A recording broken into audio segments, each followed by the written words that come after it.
Hi, my name is Emma Katira, and I'm a certified Dubsado specialist. And in today's video, we're going to talk about how to create a post-session workflow for photographers using Dubsado. So after your session is done, there are certain steps that a lot of photographers are going to take with their clients, and you can use workflows in Dubsado to automate a lot of these steps. So that's what I'm going to take you through. So this video is assuming that some of the steps that are tied to this are already done, and you can see what I'm doing, so you can go and create those assets after the fact. So what that is really a number of emails, a custom map field, and I'll link to a video that shows you how to do that, and a feedback form should you choose to use a feedback form in Dubsado instead of just sending like direct links to Google or anywhere else, right? So this is the workflow. So I'm just going to click edit to take you through the different steps. You can see the first step is to send a thank you email, right? Very simple. Also letting them know how long it's going to take for you to have the full gallery ready. If you're going to send preview links, you can also let them know when those are done. So this is just assuming that you're going to send all of it in one go and not like a preview link. But if you were using a preview link, just let them know that additional step, and you would have to add an additional step to what I'm doing later on to send the preview link and then the steps for the full gallery, okay? So you can see I'm auto sending this email one day after the project end date.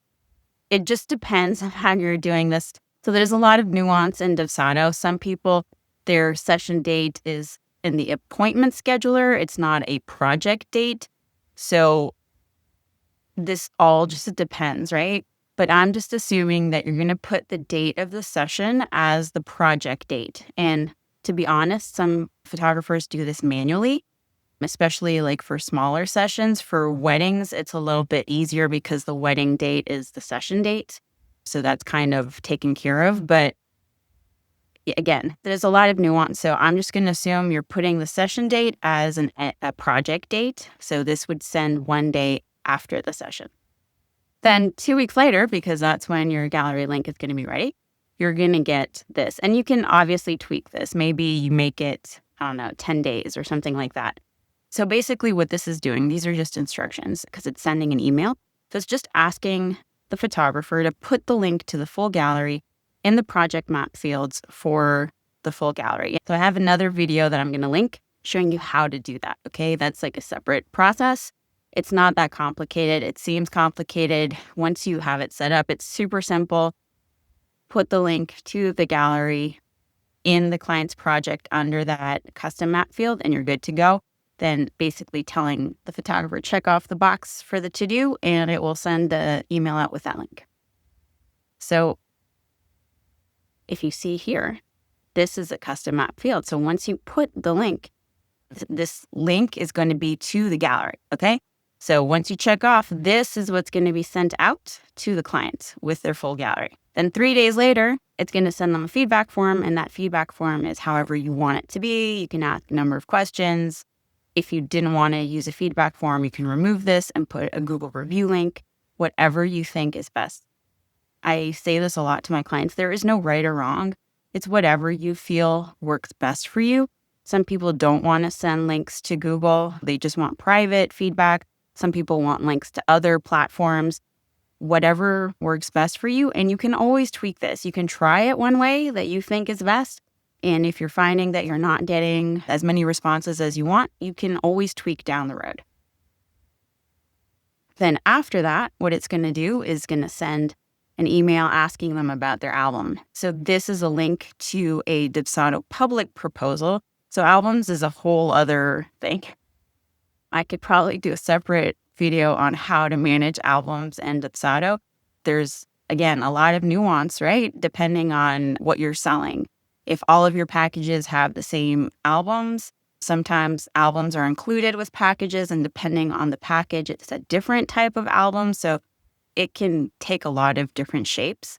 So however it is that you manage it, you can send them a link to that form automatically through Dubsado, which is really nice. And what I should mention is that this is a public proposal. In this case, it doesn't have to be. The reason for that is because if this was a regular proposal, not a public proposal, it would add the total of this form, like whatever they selected, to the existing invoice. And so sometimes people want that to be separate invoice for their clients. So a public proposal is a great way to do that. It does generate a new project for the client, but then all of the album elements are in a separate project. It just depends on how you want to manage it, how you want to manage your finances, your projects. Again, there's always a lot of nuance here, but the good thing is that you can automate some of this with Dubsado. This step sends a reminder to the client if they have not completed their feedback form in a certain amount of time. In this case, it's 1 week.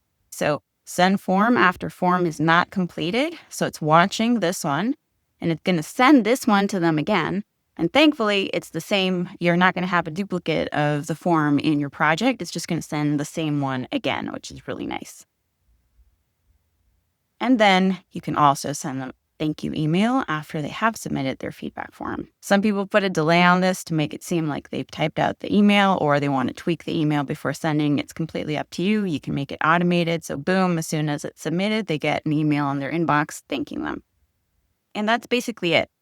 Obviously, you can tweak this to your heart's content, make it more your own. Like I said, if you have preview links you want to share with your clients, you would add another step, like another to-do and another email that sends out the preview gallery. If you don't send feedback forms and you just send Google review links, then this step wouldn't apply and this step wouldn't apply. If your albums are managed differently, like it can take so many different shapes. So hopefully you can look at this and be like, okay, I'll tweak these steps and, make it your own. And if you need help setting all of this up, I offer Dubsado setups where I create workflows for your entire client process. So from start to finish, from people reaching out to this part where they're wrapping up with you, and break it into phases. So if you're a photographer that offers engagement and weddings or newborn and maternity, or, you have like a lot more than that, portraits, grad, whatever it is, we'll sit down, figure out what those steps are, and I'll go off and create everything in Dubsado for you. All the emails, the forms, the workflows, everything so that your client process is automated from start to finish, saving you a lot of time so you can work with more clients instead of being stuck on admin work. So if that's something that you're interested in and you want my help to set up Dubsado for your business, feel free to reach out. You can go to my website and book a free discovery call. And we can talk about what it's like to work with me, more details about what's included, how long it takes, all of these different things. I'll ask you about your business just to get a better sense of if a Dubsado setup is a good fit for your business right now. So I hope this was helpful, and I'll see you next time.